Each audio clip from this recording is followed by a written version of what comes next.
Alright, Trajanus here. Welcome to Full House 7th edition.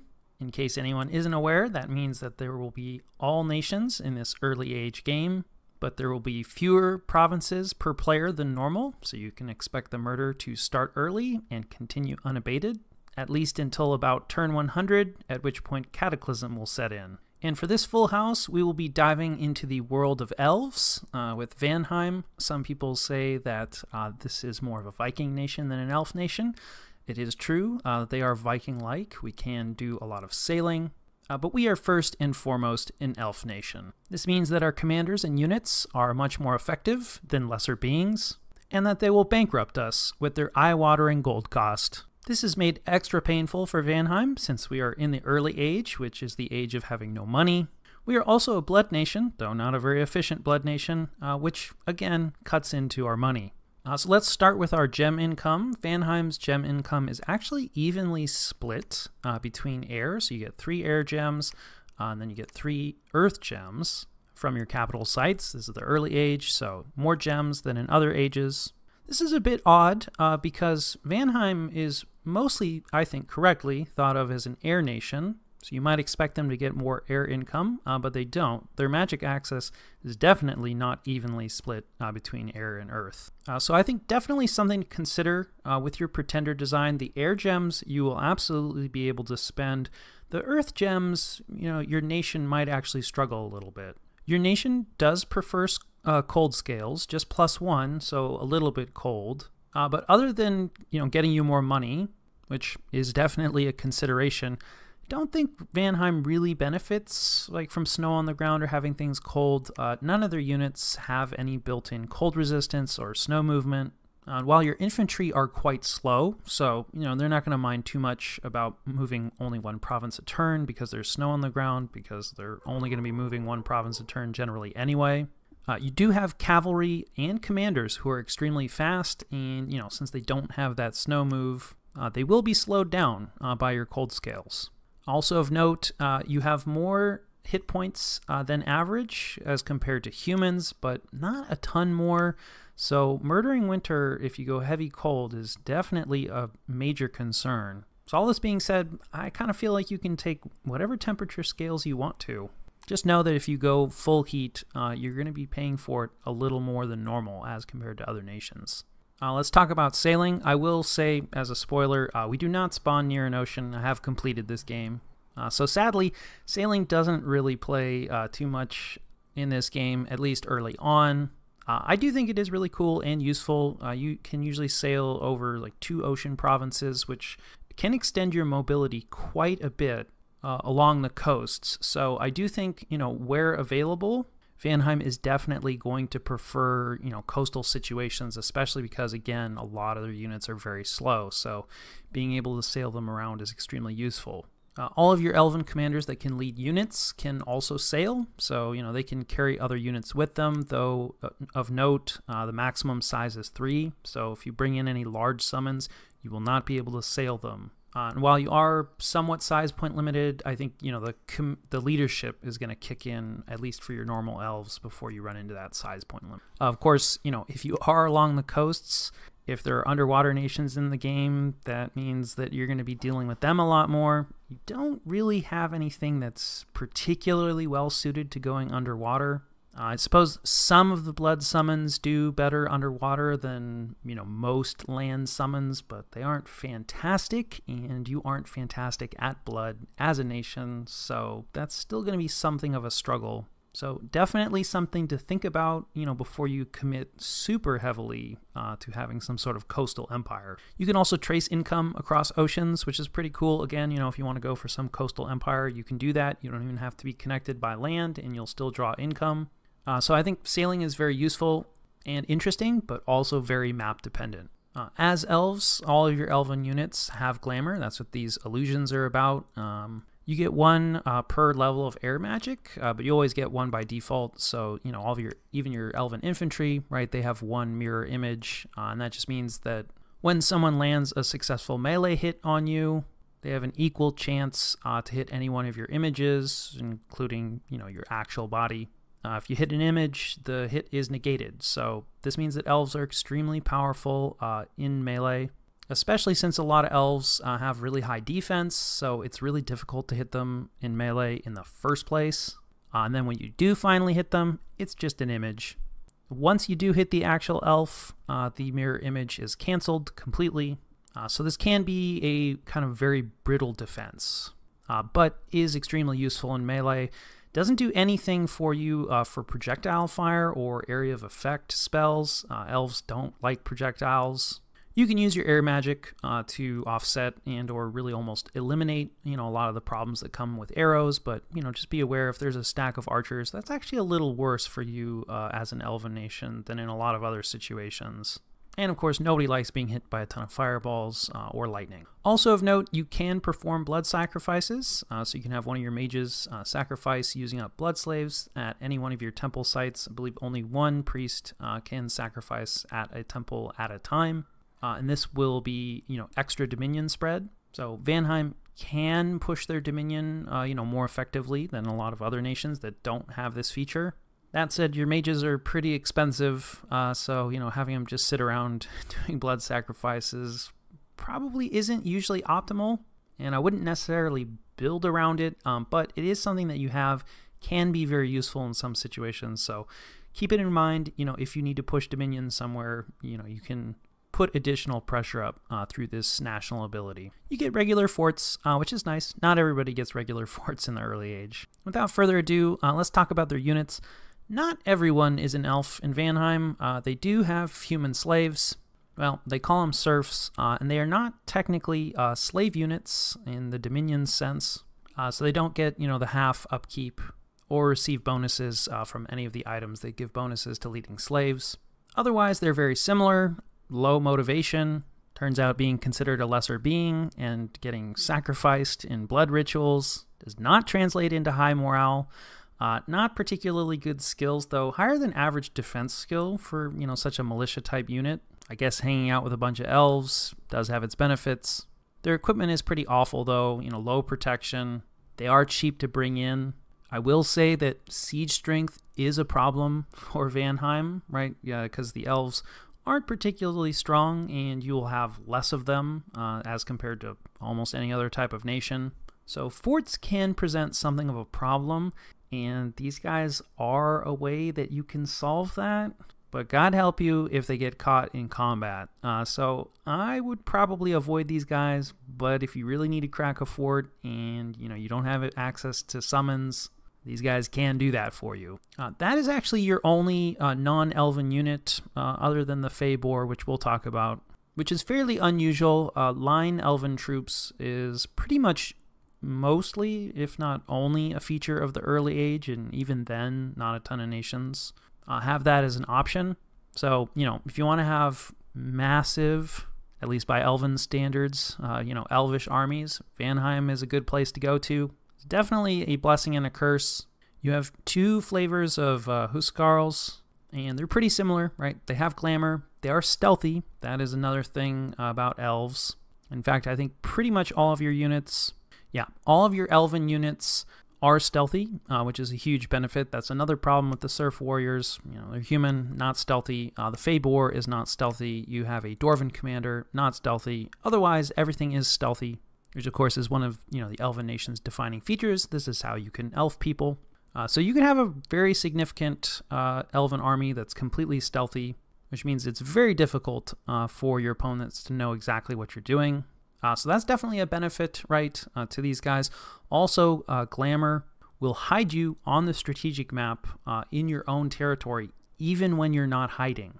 The only time that is not true is if they have a scout of some kind, a stealthy unit in your province that has spirit sight.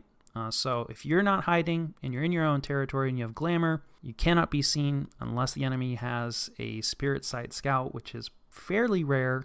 And of course, if you're hiding, you can't be seen. That's true of all hiding units, whether or not they have glamour. As we talked about, glamour will help these guys in melee quite a bit, so they're going to outperform, as compared to what you might expect from their stats. Their stats are better, significantly so, than average, right? Defense skill, again, elves, quite high, but the attack skill is also good. The protection is low. This is often another defining trait of many elven units is low protection. So when they do get hit, it's a problem. 13 hit points, higher than average, but nothing fantastic. Slightly higher strength than average, which is nice. But the gold cost is, over double average. Resources, at least, average. Recruitment point cost is high. Also a common feature of elven units, tend to be very high on the recruitment point cost. Map move is okay, decent for infantry. Magic resistance, higher than average, also true of elven units in general. These guys are going to be able to kill, other units from other nations in greater numbers than normal. Like, they are better. But the problem is, again, the gold cost is going to be extremely difficult to mass a ton of these guys. That said, I think you're kind of stuck with it. So I do think you should and will recruit Huskarls. Because you're not going to be able to rely on the Surf Warriors as your line infantry, and I do think they're a better option than most of the independents out there.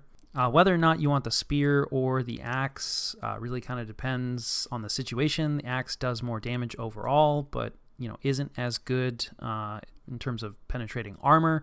The spear units are also more likely to repel attacks. I find they tend to do a little bit better in expansion. I think they survive a little better. The independents generally, especially in the early age, are not well armored, so you kind of don't need the extra damage. So for expansion and probably overall in a void, I would prefer the spear unit, but again, it's situational and it's not a huge deal, whichever one you They do both have javelins, which on elven units I kind of think is a downside, which, as a lover of the Roman-themed nations, is a bit blasphemous. Generally, I do like javelins on troops. But with all range weapons, there is a chance to miss, and so you can pop your own glamour, right? Your own troops with their own javelins will, especially in, large numbers and different squads, guys throwing stuff all over the place, you can pop your own glamour, which is not a great start. But what I think is worse is you're almost always outnumbered as an elven nation. And when your guys are throwing javelins, they just tend to get more spread out, right? Which means that your already outnumbered force is going to make melee contact in kind of an uneven way. So I sometimes found myself, ordering these guys to not even bother throwing their javelins. Unfortunately, once they defeat, the first squad that they encounter in melee, they will throw their javelins anyway. So, if you recruit these guys, you're kind of stuck. Again, I prefer to have them just attack right away. If you want to have them throw their javelins first, that's fine. But in my experience, it's not actually all that helpful. You do have higher precision than normal, but I find it doesn't really matter all that much. So those are your cheap, 25 gold line infantry. It's a good thing that they're stealthy in, beasts and melee, because you're never going to have enough of them. And that brings us to the Herdman, who you will also not have enough of because he's even more expensive in terms of gold. Also, the resource cost has jumped up here, which could be a problem because as Vanheim, for reasons that we'll discuss fairly soon, you're probably going to want to dump some scales, and other than a few units, like resources is, I think, a pretty good option to dump. So massing these guys is going to be even more difficult. Of course, they're also more expensive in recruitment point cost, but that's kind of a feature across the nation, so not as much of a problem for them specifically. They're pretty similar in terms of stats to the other elven units that we just discussed. Their main difference is a higher protection, which, again, since you're mostly relying on your high defense and your glamour, isn't fantastic. Ideally, you're not getting hit at all, but higher protection is nice. You do also have slightly higher defense skill, which, again, that's the main thing for elves, so that is important, but it's only by 1. Is that really worth the extra 5 gold and all the extra resources? Probably not. Their morale is a tiny bit better. Hooray! They deal higher damage with their broadsword than the spear, but no armor penetration capability, and they deal less damage than the axe. Also not a fantastic place to be. Honestly, the main reason I would recruit these guys is they don't have a javelin. But not having a javelin isn't really worth it, so frankly, I don't think Vanheim has a great line infantry option. They all have their downsides. You're never going to have enough of any of them, so, pick your poison. Also, the Herdmen are slower than your other infantry, which I'd noticed. What I had not noticed until literally just now is none of your infantry the same speed, so the axe guys are actually slightly slower both on the strategic map and from a combat speed standpoint. Not the end of the world, but again, right, if you recruit these different infantries, like none of them are going to be hitting at quite the same time, which again, not going to have a ton of units, so it can matter. It's not a huge difference in speed, so it's not the end of the world. But just adds to the general annoyance of trying to use Vanheim. In case you hadn't noticed, they are kind of a pain, in my opinion. So why on earth would anyone put up with this? Well, that brings us to the Vanheir. This is Vanheim's Sacred. They are only in early age Vanheim. They are one of the age-defining sacreds. They are capital only. And when you know it, for reasons that we'll discuss in a second, they're also kind of a pain to use, but they're totally worth it. So if you're not interested in these choppy boys, you probably shouldn't play Vanheim unless you really like air magic, though you do have other options for air magic, which probably are going to at least be easier to play, in my opinion. So these guys get 2 very high damage attacks. They are not armor piercing, so heavy armor can be a bit of a problem for them, but at 19 and 21 damage respectively, there already isn't very much in the early age that can stand up to them. They are also Berserker +5, which is one of the highest values in the game, and also means that once they take a hit, they're going to be doing even more damage. And then, of course, they are sacred, which means they're going to carry a bless. These guys like having more strength. So yeah, Vanheirs are going to absolutely obliterate things in melee. They are an elf, so they have the glamour, they have the stealth. Their defense, they're kind of a weird elf. Their defense skill is higher than average, but low for an elf. And then, of course, once they go berserk, it kind of just drops off. And this brings us to the annoyance particular to the Vanheirs, is that in a lot of ways, Vanheirs want protection, which is not what the rest of your elves want. Because at 13 protection, that's not fantastic. It will go up thanks to their berserker values, but these guys are going to be taking a lot of hits, and they don't have a ton of hit points, and because they're a cap-only sacred, you won't have a ton of them, and because you're an elven nation, you're just not going to have a lot of troops in general. So these guys are going to have a lot to cut through. They're not that expensive as sacreds go. This is coming from someone that likes to partake in sacred cavalry, which tends to be astronomically expensive. 40 gold is certainly not cheap. They're a little high in resource cost, which is absolutely a problem early on in the game, particularly if you've dumped production. And they're quite high in recruitment point cost, though again, pretty normal for elves.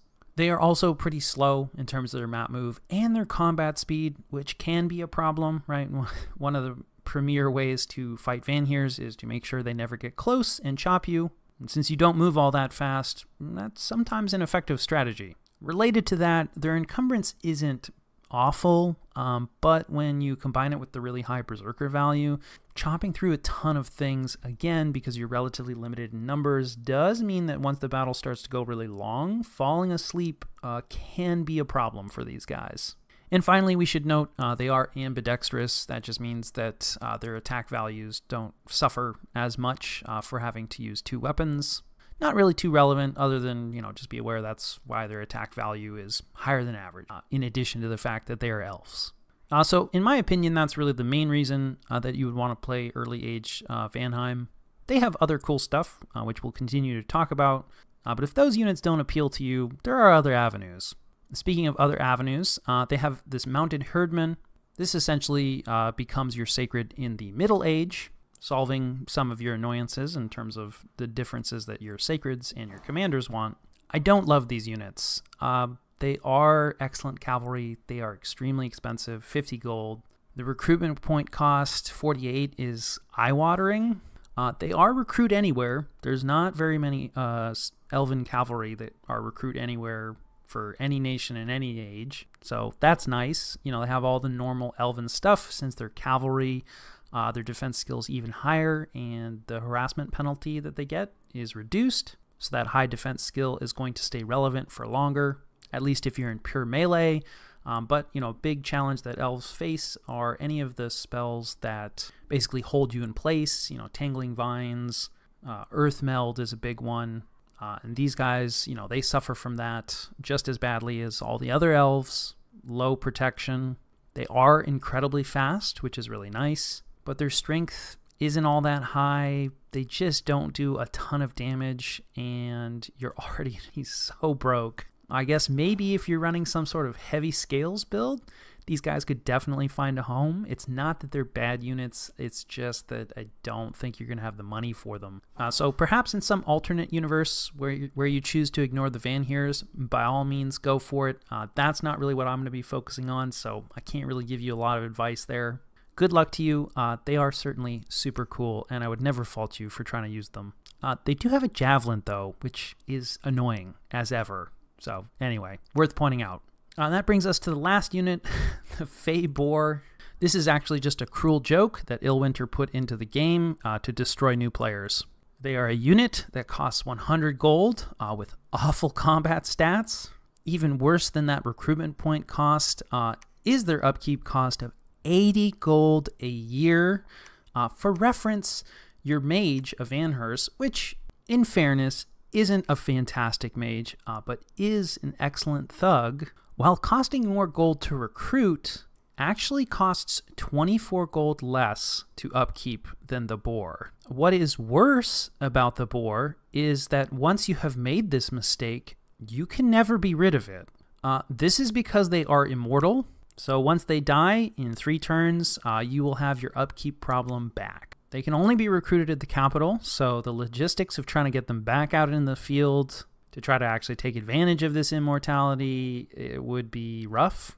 And since all they're going to pretty much do is run forward and die anyway, they're at least disciplined, so you could have them not die, I guess.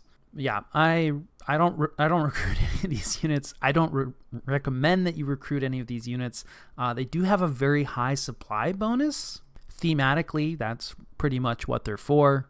So I guess, you're going up against Therados or something, and for whatever reason, you can't spend nature gems on the items, and you're swimming in gold, which if you are, please tell me how you achieved that with Early Age Vanheim. Then I guess you could recruit a few of these units. Good luck to you. The only use that I could possibly think of is if you were fighting against and losing to someone that's using something like Master and Slave.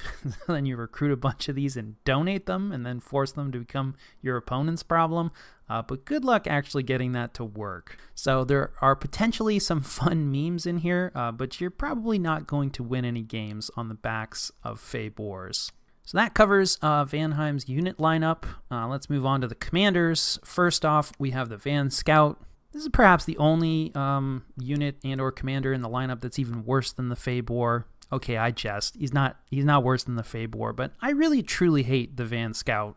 He costs close to double a regular scout, which I resent. But what I resent even more is that this is the only elven commander that cannot sail. Everybody else can sail, but not your scout. And scouting for sailing, right, when you are doing expansion where you have the opportunity to sail, you're definitely going to want to scout those locations that you're going to be hitting because you're going to have no retreat routes, right? So when you sail, generally speaking, for expansion, or really a lot of battles, you often will not have any retreat routes. So it's win or die. And it would be great if you could send your scout ahead to take a look at what the strength is of the independents in those places you would like to sail to, but you can't do that with the Van Scouts. So I do not recommend recruiting any Van Scouts if you can avoid it. Sometimes you do need a scout, and it's the early age, so there aren't very many independent scouts, sadly, which is another reason I hate the Van Scout. So you probably will end up recruiting some of these guys, but I hate them. They are a lot stealthier than your average scout, so they have that going for them. Okay, on to commanders that I do not hate. You have the Vanheers.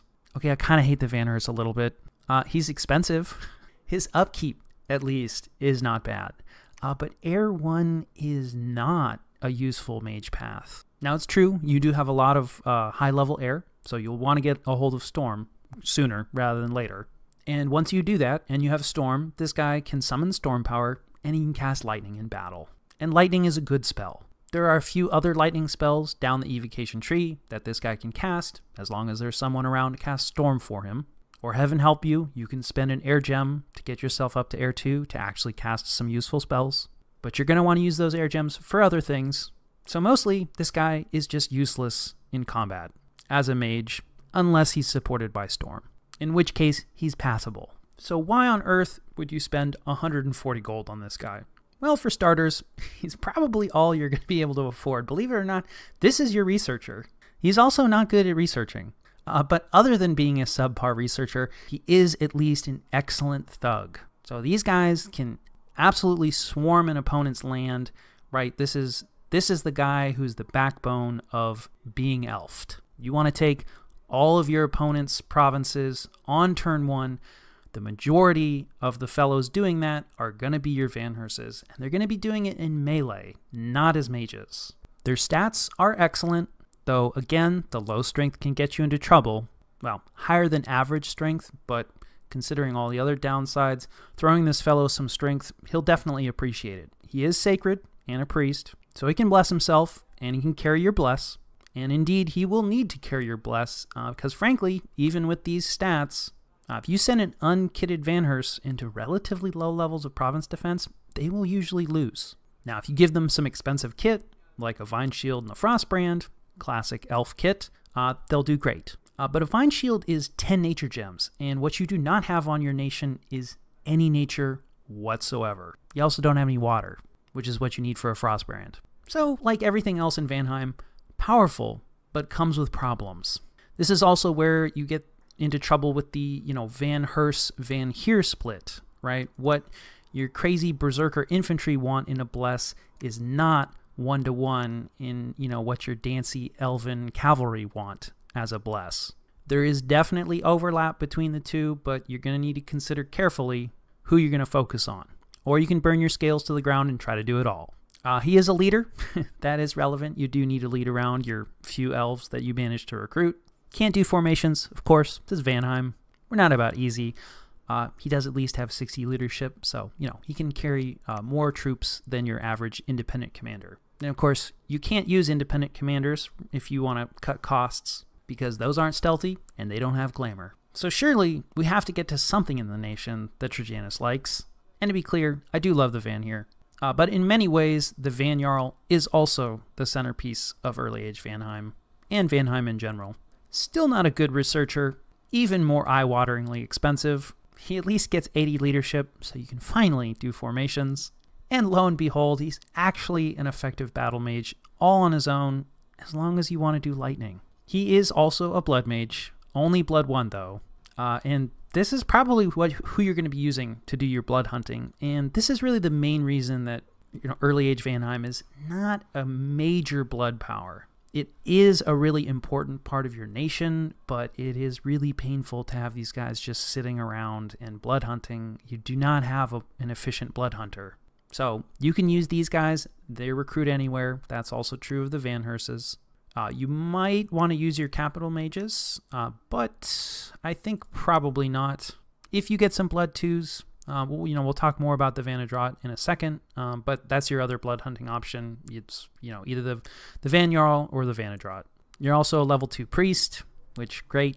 Pretty much all the same stuff that we talked about with the the Vanherses, except you have higher defense skill, so these guys are going to do a little bit better unblessed and unkitted, but again, I find that it doesn't take all that much province defense to turn them around, so you need kit or you need a bless if you actually want these guys to be capturing provinces for you. Now, while these guys are better thugs than the Vanherses, I swear it's Van everything in this nation, it's easy to mix up, Vanherse.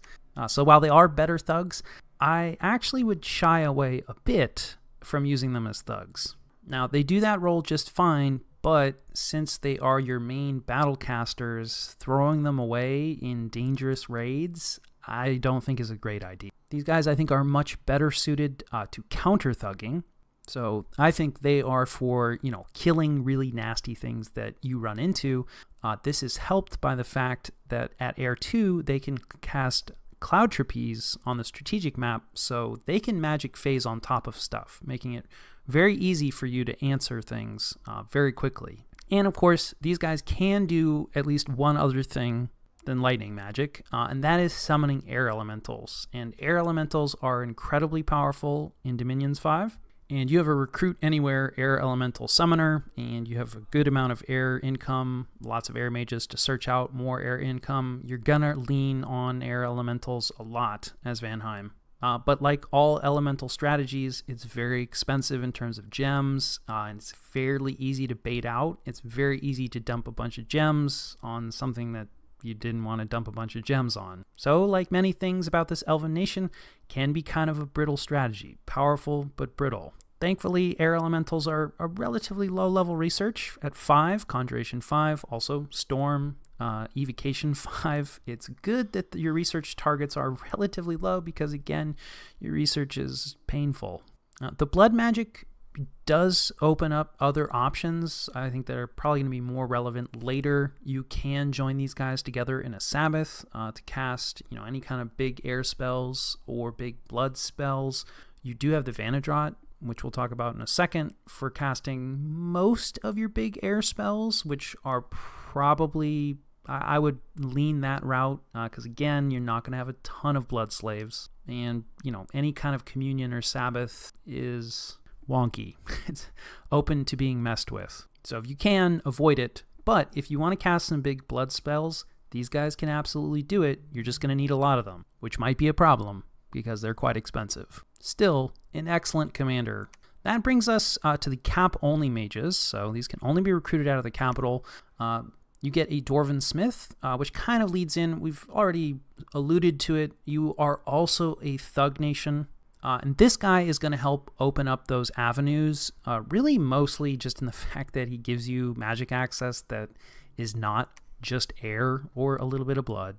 They're also actually not that expensive in Vanheim terms, so this guy costs the same amount as a Van Hers, but is a significantly better mage. So they're all Earth 2, which is quite nice. Opens up Legions of Steel, Strength of Giants, both very useful spells for pretty much all of your line units. They're also guaranteed one more path, so you could get an Earth 3 out of this, or, you could get a little splash of fire, some air, hooray. Though at least that opens up the Earth-Air cross path, which does have some useful forging options. Or a tiny bit of death. Technically, you can get another path, but again, it's a 10% random, so would not count on that. You're also probably not going to be recruiting a ton of these guys because in addition to being cap only, they're slow to recruit. They are at least Master Smiths, 1, which means that they can, forge items as though their magic paths were 1 level higher than they are, though you get no gem discounts. So I do think these guys are really useful. I do think you want to recruit them. Unfortunately, they compete with your other cap-only commander, which we'll talk about, and you do really want those as well. They're relatively slow, which is mostly fine because you're going to want them with your infantry. They are not stealthy, which is absolutely not fine. So you're probably going to want to try to find a way to fix that. They can fix that themselves. For those that random into death, they'll be able to forge shade mails for themselves and their brothers. But shade mails, I think, are at least construction 4. I'll have to double check that. Potentially construction 6. So early on, working your dwarves into your armies is problematic because you're going to give up your stealth, essentially. If players aren't really paying attention, they may not realize that, a couple Dwarven Smiths in a province means that there's a Vanheim army there, but most players are going to recognize what's going on. So these guys are going to be really useful in terms of magic diversity, getting some site searching in for you, being able to cast spells, battle spells, and ritual spells that you just can't cast otherwise. But of course, like everything in Vanheim, they definitely come with their challenges. They're also very squishy, like no protection, only 9 hit points. Arrows love to seek these guys out and kill them.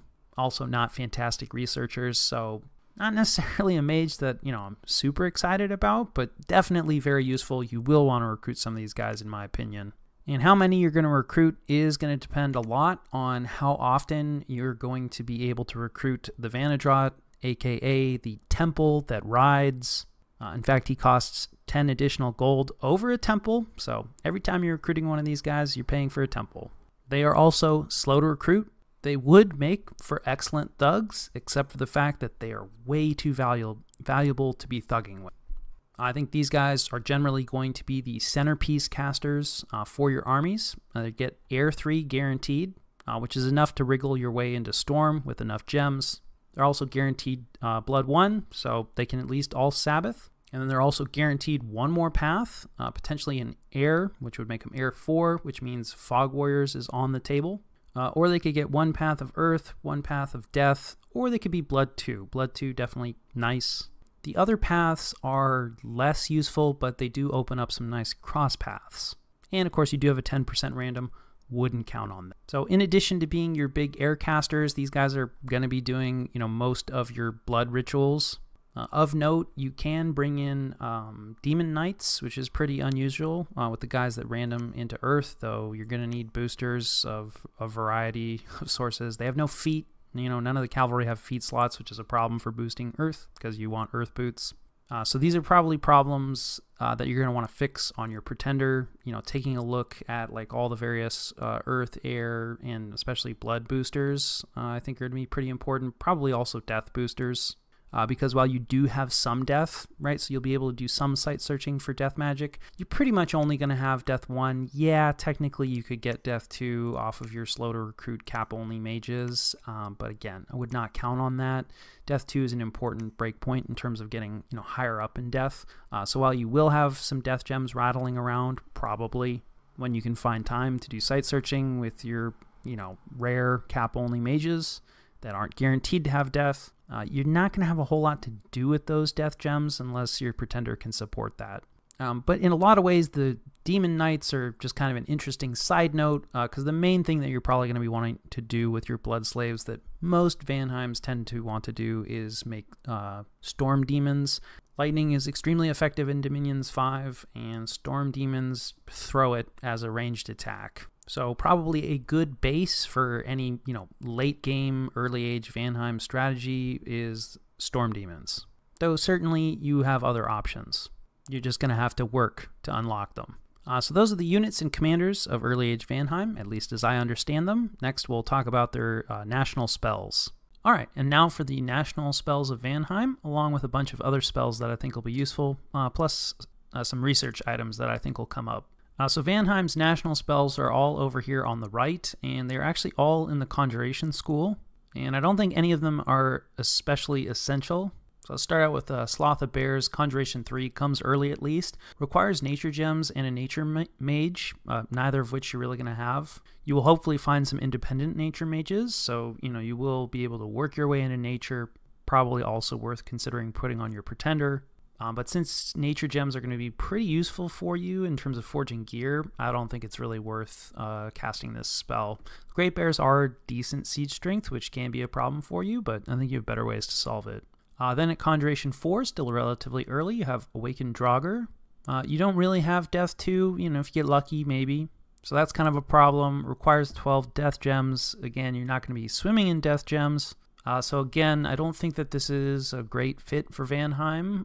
You also don't summon that many units, so this is definitely not like a good chaff or siege strength generation spell.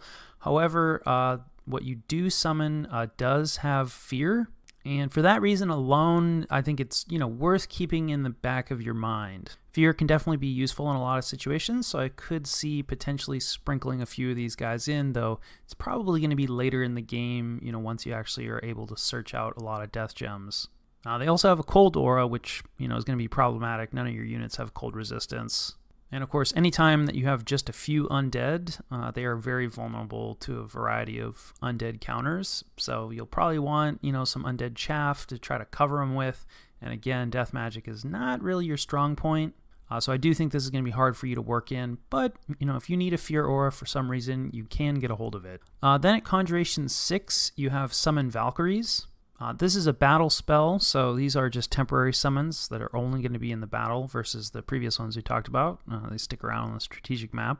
I have to say, I haven't used this spell a ton, but I do like it. You get 7 Valkyries for 1 air gem. Fatigue cost is 100. So, you'll be able to cast it twice with a single mage that is at Air 3, Death 1. You're not going to have a ton of mages that can cast this, right? It's only going to be your Vanadrots out of your capital and only the ones that random into death. So again, I don't think this is going to be a super impactful spell for you, but Valkyries are, pretty good flying chaff. They have good stats, their protection is a little low, and if you don't support them with other flying chaff, that you can't control them. So they tend to just fly to the back and oftentimes just die because they're badly outnumbered. But, you know, if you can support them with some other flyers, like I do think that this is worth casting. But again, you're not going to have a ton of mages that can do this for you. And then you can summon in the Dwarves of the Four Directions, Conjuration 8. If you summon all 4 of them, the world goes into darkness, and a Perpetual Storm will cover the world. Perpetual Storm is actually kind of good for you. Darkness isn't, though. So I would recommend that, you know, you avoid summoning all 4 of them. You know, it's also Conjuration 8, which is deeper than you really need to go in the Conjuration tree. It's also 62 air gems just to summon in one of them. You have a lot of uses for air gems.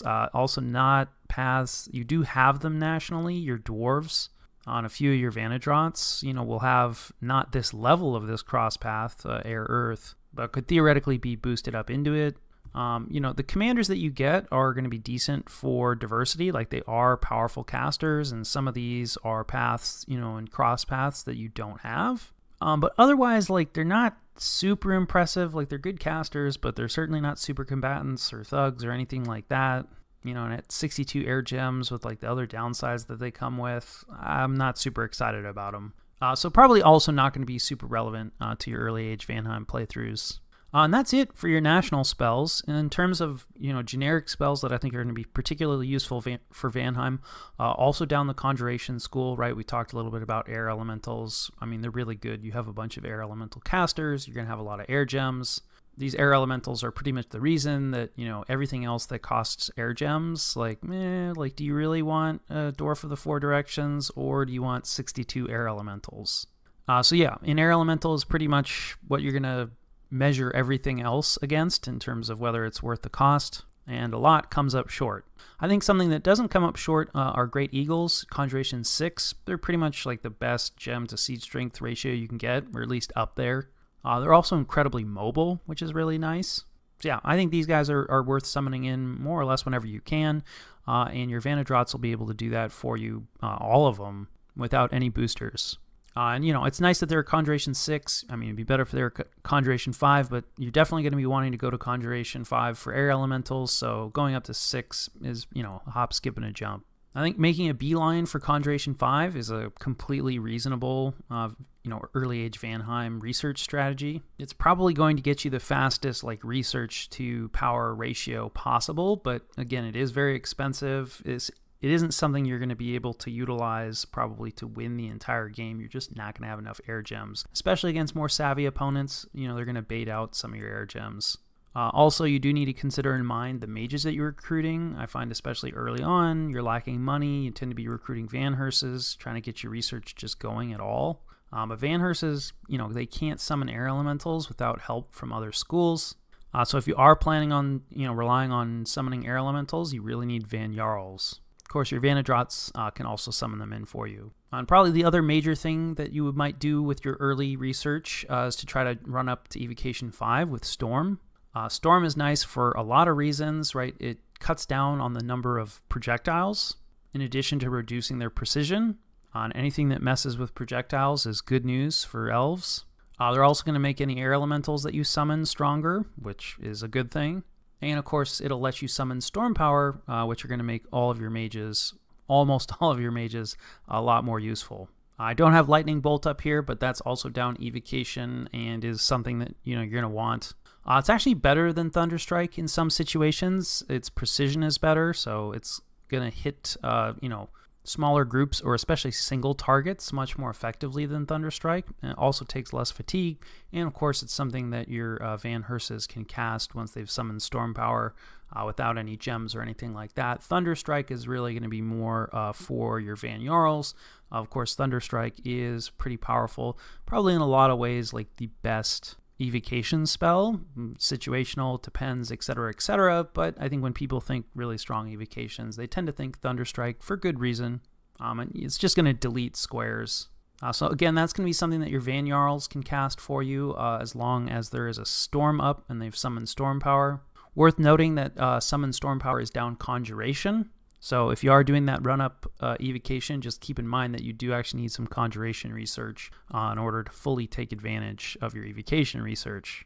Also pretty notable, I think, in that I forgot to mention before, at Blood 1, right, you can summon imps. You do need to get a little bit of blood hunting going, but I do think that this is worth keeping in mind as like a very early game threat vector that people might not be expecting, especially if you're up against a nation that has a lot of squishy mages and they're not doing a good job with bodyguards. Summoning some imps in, to fly to the back and kill them can definitely be quite effective. And this is something that all of your Van Jarls can do. Again, as you notice, right, for most of these spells, it's, Van Jarl, not Van Hers. Not as vital, I think, but worth noting is Mist comes at Evocation 3. You'll get it on your way to Storm, and it's just another way to mess with projectiles. Keeping in mind that both Storm and Mist reduce the precision of spell casting as well, which is going to cause problems for you as you try to cast Lightning Bolt and Thunderstrike. Going down, I'm definitely not an expert in Blood, but here are the Blood spells that are going to get the Storm Demons. And as you can see, without boosters, you're never going to be able to cast Infernal Tempest, which is at Blood 9, so that's definitely a late game thing. Especially considering that, I don't think you really want to rush to Blood 9. You have a lot of other research targets that I think are going to be more useful in the short term. But, if you would like to get a bunch of Storm Demons, you're going to need to build into your Pretender, right, a way to forge Blood boosters. And then Bind Storm Demon, you will have some Vanadrots that can cast this, without help. But it only brings in one Storm Demon at a time, so it's never going to have, a huge impact. Something that can have a huge impact is Fog Warriors. That's at Alteration 7. This is a, really excellent battlefield-wide buff for your troops. I think really the only problem is, again, you're probably going to want to prioritize the Conjuration and Evocation research. Some people really don't like Evocation, but I think just, having Storm and Summon Storm Power is so huge for Vanheim. Like, even if you're not planning on doing a bunch of Evocation spam, you do kind of want Storm anyway. So, Alteration 7, there's not a ton else in Alteration that you want. It's mostly the preserve of, like, phantasmal spells, which aren't great. Your mages are going to cast spam that off script a bunch anyway. In fact, some people recommend, avoiding certain research for as long as you can, so that your mages just don't have the option to cast certain spells off script. And, the phantasmal warriors and wolves are definitely something that air mages seem to love to spam. So, if you don't want a bunch of phantasms off script, you might want to consider delaying your alteration research. Though, if you're planning on doing thugging, you probably won't want to delay it too long because Mist Form is at Alteration 3. And that's basically, Fog Warriors, but on a single unit, and all your Van Jarls can cast this. Definitely an excellent buff for your thugs, particularly when going up against Province Defense. There are a lot of sources of magic damage, and of course magic weapons is a very common bless in Dominions 5. So certainly not uncounterable, but it's going to help a lot in terms of just taking provinces from Province Defense. There is some stuff down enchantment that you would like. Seeking Arrow, this is going to be the preserve of Vanadrots mostly, so you're never going to be able to spam this an absolute ton. And it's only 8 damage, but it is armor negating, and with the roll, you will be able to kill human mages fairly often, particularly since a lot of human mages are old and so have less hit points. So not something you're going to be able to use against all nations, and of course, it does require some air gems. But having the ability to soften up an army, especially an army that's relying on communions or something like that, that can be easily unbalanced or messed up, being able to do that before the battle even starts is definitely worth something having in mind. Also down enchantment, all the way down in enchantment 6 is Arrow Fend, right? This is the way that you kind of make projectiles a worry of the past. It is really useful. You don't like projectile fire, although I will say that, Storm kind of solves a lot of your missile problems anyway and is more useful. So I wouldn't really recommend, just rushing for Arrow Fend. I don't think it's that vital, but, it is definitely useful, so you should pick it up. Before you get to Arrow Fend, you will also get Strength of Giants. It's much earlier, and your dwarves are going to be casting this. It's just a good spell. It may not be as necessary, especially if you put Strength on your Bless, right? The Van Heers already do a ton of damage, and if you have a bunch of Strength on the Bless, you're not really going to need help. But there are other things that you might want to put on your Bless. And of course, it will make your regular Elven troops a lot more killy, so I think definitely still worth picking up and still worth casting. Kind of in a similar place, Legions of Steel, just a good all-round spell. But, as your elves are relying more on defense, increasing their armor isn't as impactful, but they will still like it. They are still going to take hits. Having more armor is good. I think conversely, Legions of Steel is actually better on your Vanheers versus your regular troops, because again, the Vanheers, their defense is going to go down when they berserk, and they're going to be relying more on their protection, than your standard line Elven troops. That's down construction, which we should talk. But before we do, just to close out, also Cloud Trapeze and Enchantment, which I missed. Right, this is how you're going to be able to jump on usually thugs, or raiding groups, or just moving mages around, really. So just lets you jump, up to 5 provinces on the strategic map. Does cost air gems, and of course your Vanheerses can't cast it, but your Van Jarls will be able to do this, and this is a really useful spell. And of note, right, you love air gems, would be great to have more air gems. Gale Gate will generate 20 air gems every turn. It does, cost you 60 to get started, and you do need to have an air 5, which is possible, but not likely through your Vantage Rots. So probably going to want to build for this with your Pretender. Really the main problem I have with this spell is it's in Thaumaturgy 8, which is quite late in research, and also not really a school that's going to be super useful for you. As you can see, there's literally no other spell here, right, that's in Thaumaturgy. So I'm sure there's probably at least a few spells that you can cast that are going to be okay in Thaumaturgy. Can't think of any offhand, but it's not really a priority for you. So, if you're in a big game or it goes late enough, or you feel like you really, are just going to rely on air elementals only and your sacreds, and you can afford to just run down a school that isn't going to really provide you a ton of other value, go for it. But probably not something you're going to be casting a ton as early age Vanheim. Of course, the big, elephant in the room, if you will, that I haven't talked about, construction. If you want to do thugging, you're going to need to run down construction 2, 4, and 6, right? Those are the main breakpoints where you get new items. I'm not really going to break down the items or talk too much about thugging here. I will just say that, with the construction 2 items, thugging is pretty difficult, ignoring your bless. I do think if your bless is strong enough, you can get away with at least clearing province defense with no gear. But you're going to need to burn a lot of scales to do that. So anyway, if you don't have a thug-focused bless or a strong bless, then thugging is pretty difficult, even with the construction 2 items. It's definitely possible with construction 4, and then construction 6 makes life a lot easier. So I would say you're probably going to want to run to at least construction 4, right? Legions of Steel is also at construction 3. So if you want that, you're going to be close to it anyway. You might as well grab it. Also, the only items I have up here are research related. So research is a problem for early age Vanheim.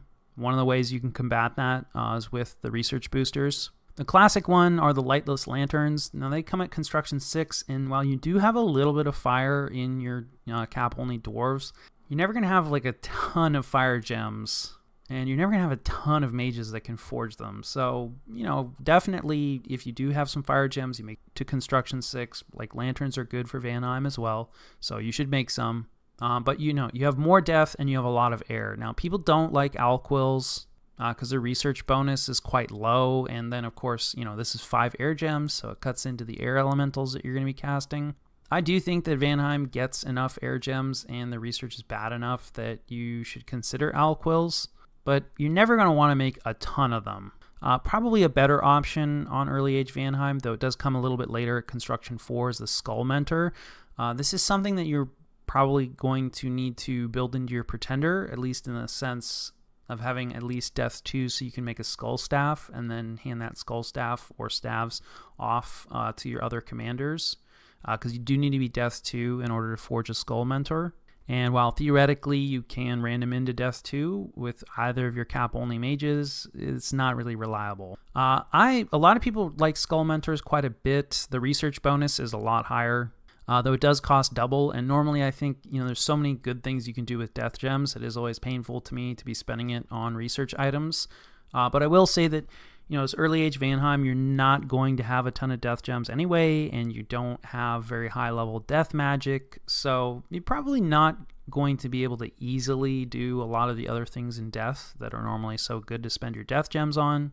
So I do think that for early age Vanheim, Skull Mentors are a pretty good option because you're going to have some death income and a few death mages, but not really enough to take advantage of the school completely. So, putting those gems that you do find into Skull Mentors is going to help you, especially since, again, your research is kind of rough. So those are my thoughts on, Vanheim's magic, and next time we'll talk about the pretender that we do end up going with.